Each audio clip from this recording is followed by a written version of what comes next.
Eu reorganizei a minha vida do ponto de vista objetivo. Então, algumas práticas que, para mim, eu já estudava, eu já tinha, a meditação, a respiração em si, descobri o poder da respiração. A respiração tem um poder de ativação do nosso sistema parasimpático, assim, maravilhoso. E eu consegui trazer algumas inserções no meu dia a dia, trabalhando, mas adequando a uma rotina mais inteligente. Então, eu acho que esse foi a grande sacada. Porque um dos pontos do livro que eu trago é o seguinte: não é você parar de trabalhar e falar, agora eu vou viver, vou virar um monge tibetano. Não. Dá para trabalhar, mas dá para trabalhar com uma agenda propositiva, sendo inteligente, aprendendo que você consegue continuar a performar, mas ao longo do dia você pode fazer algumas pausas inteligentes para conseguir se adequar naquilo que você precisa.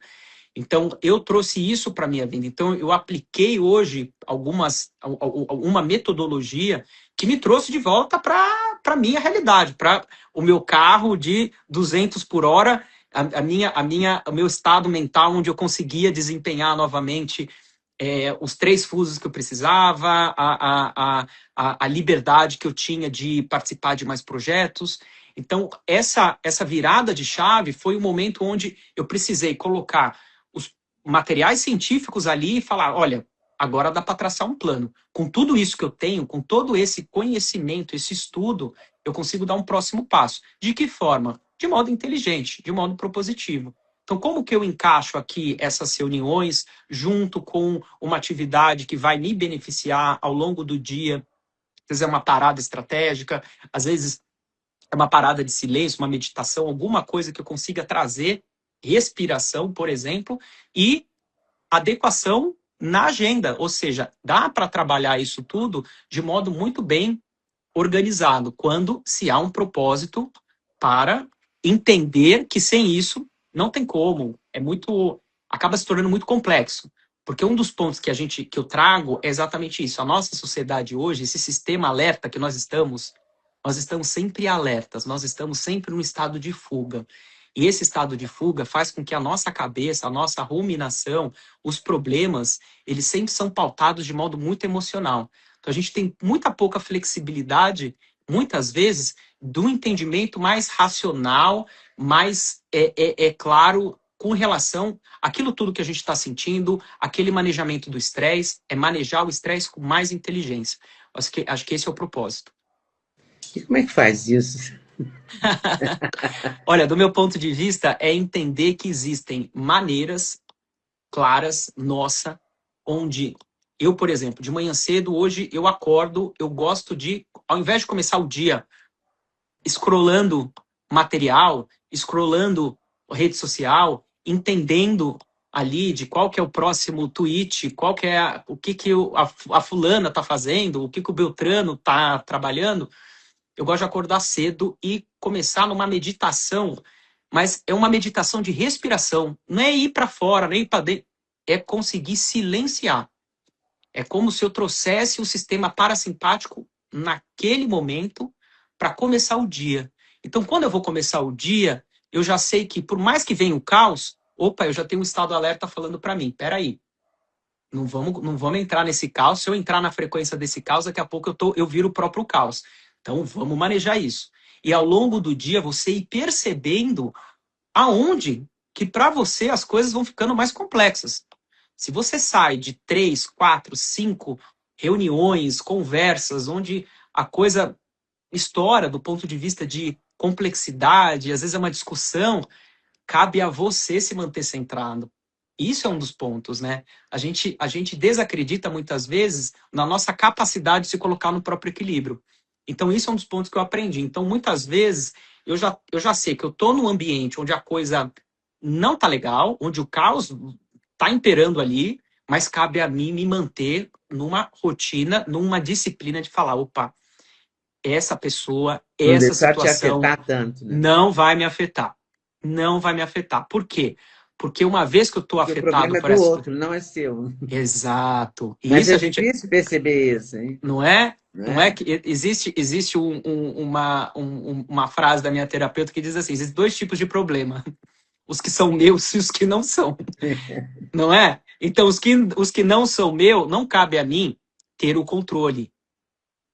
E muitas vezes Verdade, os não meus, adianta você lutar para ter o controle, porque você não vai conseguir ter esse controle, porque não é seu. mas esse é um dos problemas que a gente carrega.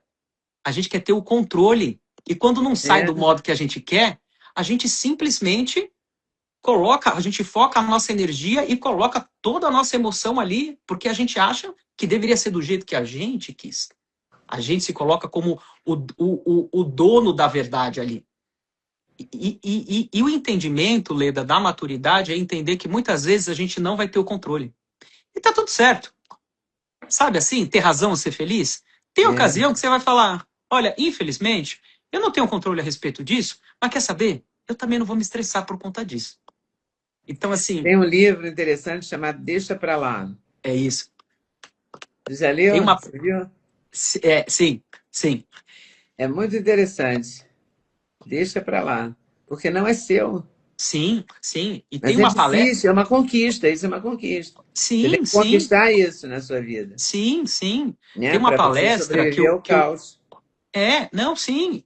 Tem uma palestra, inclusive, que eu assisti alguns anos atrás, do Abílio, né? O Abílio fez uma palestra e ele traz assim, ele conta um ponto. Ele fala assim: faça o seguinte, chegue no final do dia, pegue todos esses problemas que trazem para você e anote no quadro aqueles que você realmente deve se preocupar e você se questiona, se anota e faz a mentalização se aquilo lá. Ele falou que no final do dia, eu aposto que você vai ter menos de 3 ou 2, que você realmente tenha que se preocupar. Porque se a gente for parar para pensar, a gente se preocupa muitas vezes com coisas que você fala, meu, eu tô preocupado com isso, por quê? Ah, porque eu queria que tivesse saído do meu jeito, porque eu pedi para a pessoa fazer do jeito e não saiu, porque eu mandei aquele trabalho para a pessoa, ela me devolveu de qualquer jeito, porque eu perguntei para aquela pessoa se deveria ser e ela não foi, porque ela me disse que cumpriria isso e desapareceu. Aí você fica, né? Você fica gerenciando problemas. Em algum momento da minha vida eu pensei, nossa, eu sou o gerenciador de problemas.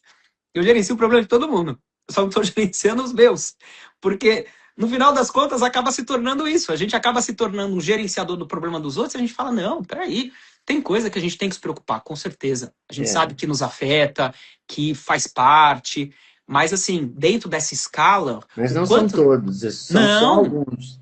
a gente nem deve, a gente nem deve. Tem coisa que a gente, quando a gente começa a perceber aquilo que realmente nos afeta e como que a gente lidar com aquilo, e o quanto é maduro você olhar e falar assim, agora eu não caio mais nessa não. Pode ficar com o problema. Fica aí. E aí a gente vê que o próprio problema se soluciona. Isso eu já entendi que é uma filosofia da vida. A vida tem um grande ensinamento, né? O ensinamento da vida é que tudo que chega até você tem uma pedagogia. Então, tudo, qualquer situação que chega até você tem uma pedagogia. Essa pedagogia da vida, ela ensina muito profundamente quando a gente entende que muitas vezes o problema chega só para nos testar a paciência. Qual que é o limite dessa pessoa? Parece que é o universo ali, né? Deixa eu ver o limite dessa pessoa para entender se ele realmente está focado aqui, se é um cara que tem a capacidade de lidar com os problemas. E muitas vezes você ignora o problema e o problema se resolve por si, desaparece. Às vezes vê uma ligação, não, a gente já resolveu esse contrato aqui, tananã. Ah, não, a gente resolveu esse trabalho aqui, o fulano jogou não sei onde, deu certo. Esse problema da viagem, né? Olha, ficou tranquilo, porque eu falei, olha só que interessante. Então, muitas vezes, a gente tem a nossa audácia de achar, né, que a gente vai resolver tudo. Aí a gente percebe que não, muitas vezes não. O próprio problema, o próprio universo ali vai tratar de resolver, vai colocar pessoas de modo correto ali na tua vida, tal, para conseguir endereçar isso, sabe?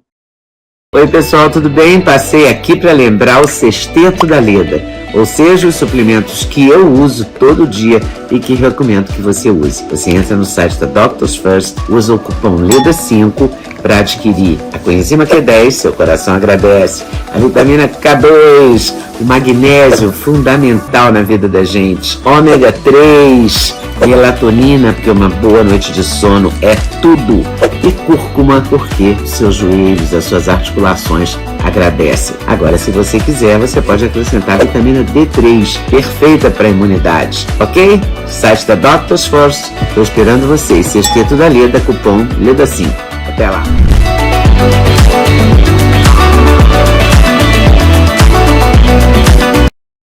Gostou do corte que você acabou de ver? Vale a pena conferir com certeza, né? Então vai conferir muitos outros cortes no canal de cortes Leda Nagli. É claro que a entrevista completa você vai conferir no YouTube Leda Nagli, canal Leda Nagli do YouTube, você não pode perder de jeito nenhum. Valeu, tô te esperando, hein? Vem nessa!